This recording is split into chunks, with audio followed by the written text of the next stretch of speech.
Bom dia a todos. Eu começo por dizer que é com muito agrado e com muito gosto que vejo uma sala cheia, porque isso é pronúncio de que cada um de nós, num sábado de manhã, veio precisamente exercer uma parte importante da sua cota de cidadania e de gosto em participar, e isso é sempre uma vantagem para quem trabalha estes temas e um gosto particular para mim. Eu queria começar esta intervenção dizendo que a cidadania normalmente é reconhecida como o direito a ter direitos no nosso ordenamento jurídico nacional, mas também no ordenamento jurídico, na maior parte dos ordenamentos jurídicos internacionais.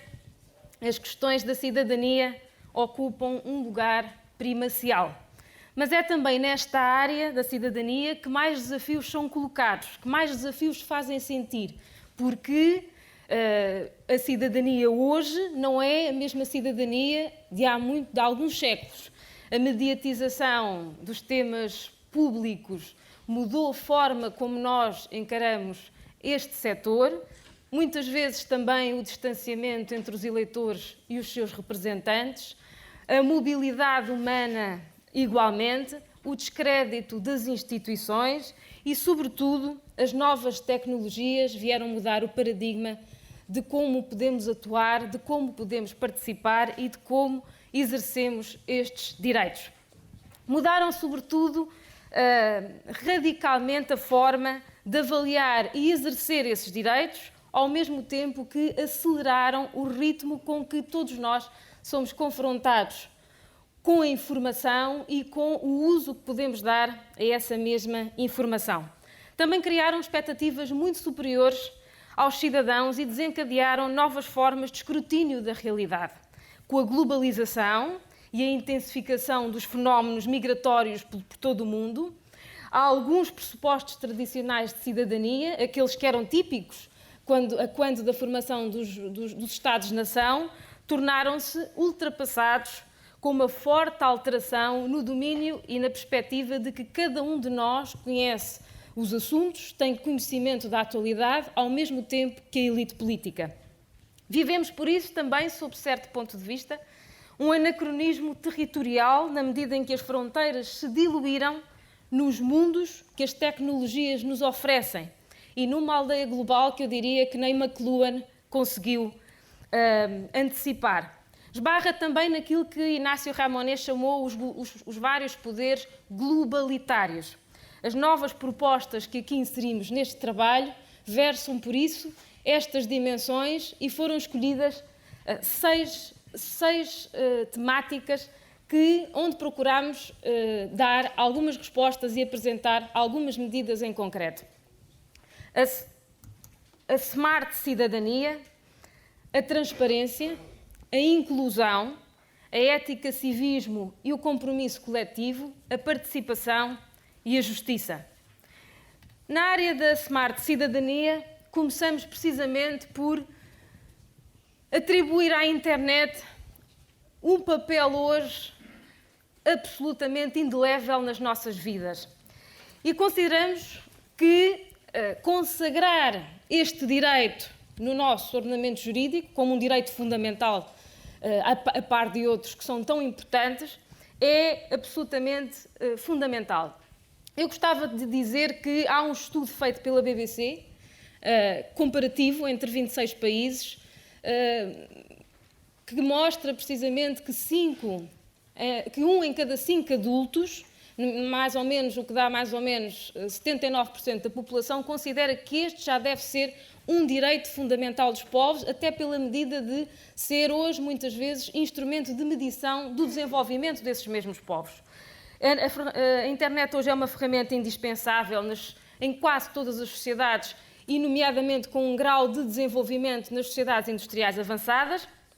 É palco de troca de muita informação, de partilha de muita informação à escala global, onde convergem muitas vezes os guardiões dessa mesma cidadania, que são os meios de comunicação social, que hoje acedemos em qualquer parte do mundo, e a importância que se atribui à internet pode ser vista em muitos momentos especiais, como, por exemplo, aquilo que ocorreu com a Primavera Árabe, onde a internet teve um papel importante, como é sabido, como na marcação, por exemplo, de muitas manifestações, algumas delas conhecidas aqui à escala nacional. As manifestações do que se lixa Troika foram todas elas arregimentadas na internet, ou mesmo as limitações, ou mesmo pelas limitações que são feitas em alguns países como a China, onde não conseguimos abrir as páginas do Facebook ou do Google, precisamente para mostrar a sua relevância.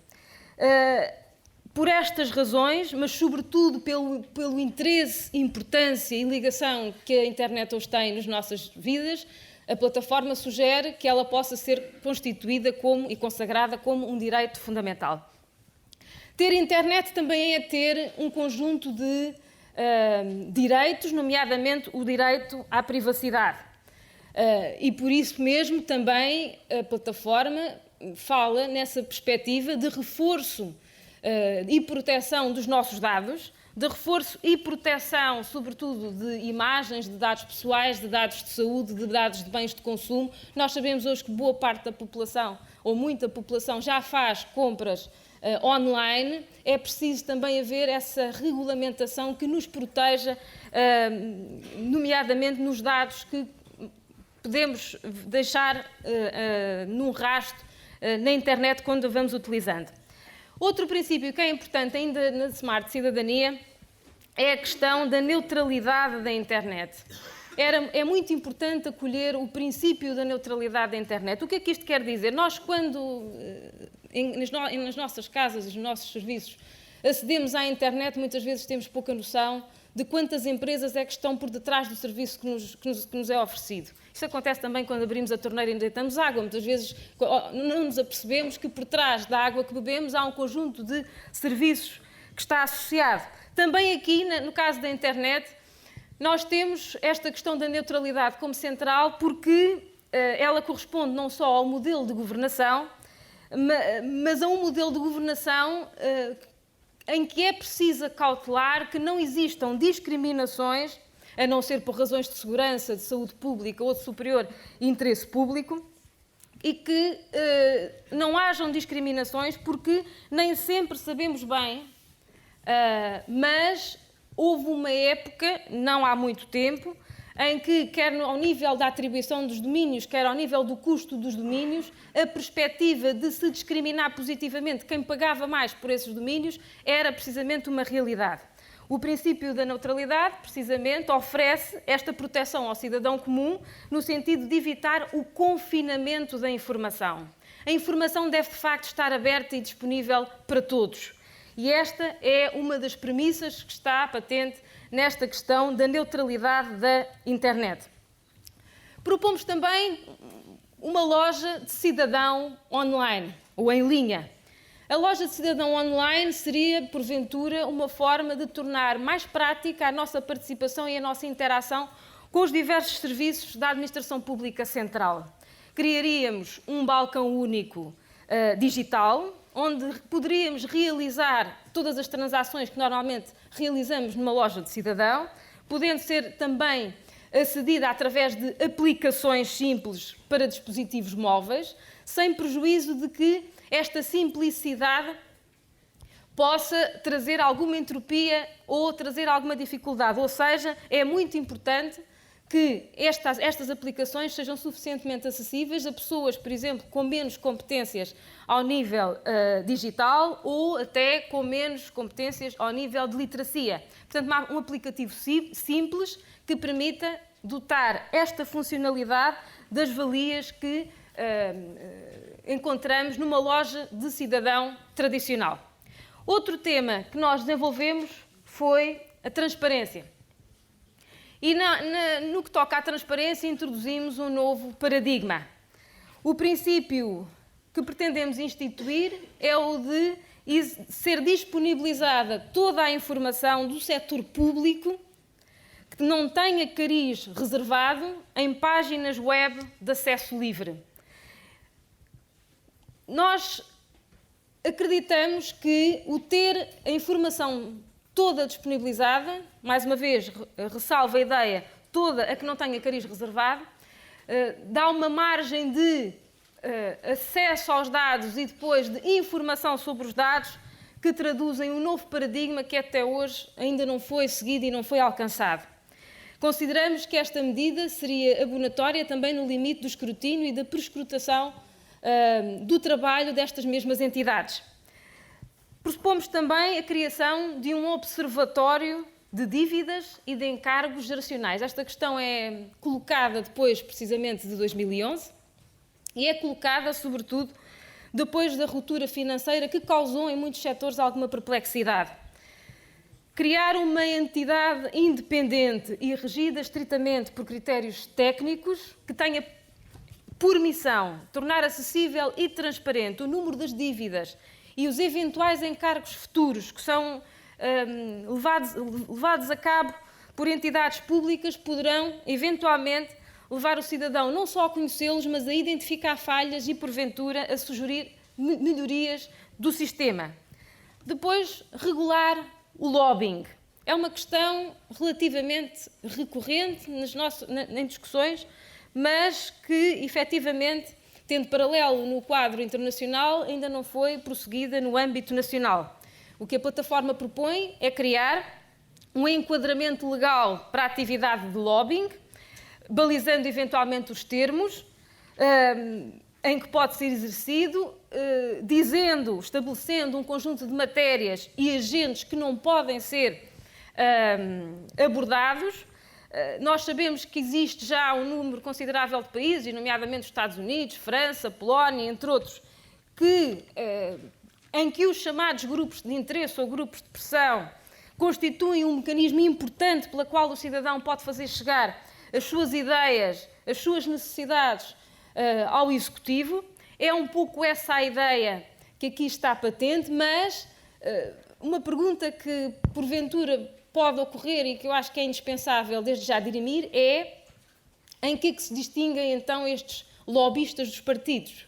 Em que é que se distinguem? E eu diria, desde logo e à partida, distinguem-se, em primeiro lugar, porque não querem ou não pretendem alcançar o poder, não pretendem ter um papel político, pretendem apenas influenciar decisões. E é nessa medida que esta proposta também é realizada no sentido de se encontrar um enquadramento legal. Garantir também a transparência dos meios de comunicação social. É uma matéria que foi objeto já de várias discussões, até em sede parlamentar, e a ideia é que se aprove uma legislação que garanta que não haja concentração no setor da comunicação social e que garanta a transparência das empresas de comunicação social. Nós sabemos que impedir a concentração é instrumental ao próprio processo de pluralismo, e o pluralismo está consagrado também constitucionalmente, e devemos pugnar para que, precisamente, nesta matéria, haja o impedimento desta concentração e toda a transparência na propriedade dos próprios meios. Abordámos também o tema da inclusão. O tema da inclusão, sobretudo de pessoas com deficiência. A nossa primeira ideia foi no sentido de garantir a efetividade de voto universal, direto e secreto, permitindo precisamente às pessoas que são invisuais, com deficiência visual, que possam votar autonomamente, de forma livre, de forma sigilosa, no sentido de que se sintam verdadeiramente integrados no sistema representativo. Hoje em dia, nós sabemos que muitas pessoas com deficiência visual ou, de facto, não vão votar, ou, se vão votar, têm que ir votar acompanhadas. Nem sempre, por muita confiança que se tenha na pessoa, nem sempre a pessoa pode ter a certeza de que o voto é descarregado exatamente no partido que se pretende. E há formas simples e com custos muito reduzidos para ultrapassar esta questão, e a plataforma sugere precisamente que essa questão seja ultrapassada. Também pensamos, e é patente nos nossos serviços públicos, que uma pessoa que tenha deficiência ao nível de surdez e que vá a um serviço público não tem nenhum intérprete gestual que possa ajudá-los nos mais diversos serviços, desde as repartições de finanças, desde hospitais. Portanto, não existe acompanhamento e não existe intérprete de língua gestual no atendimento ao público. E por isso mesmo a plataforma sugere que se torne obrigatório, quer em serviços públicos, quer em empresas que tenham uma carteira de clientes muito significativa, que sejam disponibilizados intérpretes gestuais no atendimento ao público. Ao longo destes últimos anos têm sido aprovadas medidas legislativas e colocadas no terreno, desenvolvidas muitas políticas de inclusão para pessoas com deficiência, mas estas pessoas são ainda um grupo social muito vulnerável e muito discriminado. E um dos pontos de vista da plataforma e do grupo de trabalho é de que não podem haver em sociedades desenvolvidas subcidadãos. A privação de determinados direitos, e sobretudo a privação de direitos como estes que acabei de referir, são uma diminuição da capacidade de cidadania destas pessoas. Devemos, por isso, aproveitar ao máximo o seu potencial e promover a sua inclusão. Na participação, temos como proposta uma proposta que visa precisamente a fiscalização dos poderes públicos pelos cidadãos. A ideia é permitir a um grupo de cidadãos, e talvez esta seja uma medida arrojada, que grupos de cidadãos possam requerer ao Tribunal Constitucional a fiscalização sucessiva abstrata de normas legais e ao Tribunal de Contas que desencadeie processos de auditoria e de fiscalização. Isto seriam válvulas de segurança, desde que se estipule naturalmente um número significativo de pessoas que garantam que a proposta tenha um amplo suporte na sociedade civil, mas seria eventualmente uma forma não só de fomentar a cidadania e a participação, como de fiscalizar os poderes públicos. Por fim, mas não menos importante, as questões de justiça. E as questões de justiça que têm uma importância fundamental, sobretudo na forma como poderemos promover o retorno económico.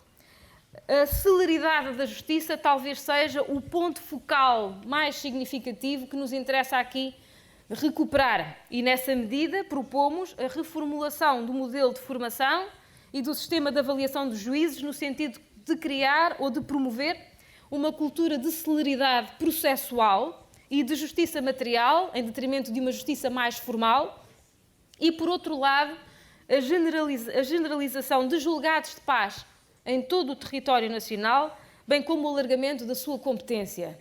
Muitas vezes pequenos litígios e em muitas matérias de natureza simples que estão nos tribunais podem ser facilmente transferidas para julgados de paz e ter uma resolução mais rápida e mais concreta. Não queria deixar, antes de terminar, de dizer que este trabalho não seria possível sem um grupo de pessoas. Isto corresponde ao trabalho do Grupo de Cidadania, Democracia e Liberdade, e eu queria, nessa medida, agradecer aos relatores que trabalharam comigo estas ideias, em especial ao relator da Cidadania, que tem boa parte de intervenção e como ideólogo destes temas, porque a verdade é que os coordenadores coordenam cada uma das áreas, mas é um trabalho, sem este trabalho conjunto, provavelmente também eu não estaria cá. Agradeço muito a vossa atenção, muito obrigada.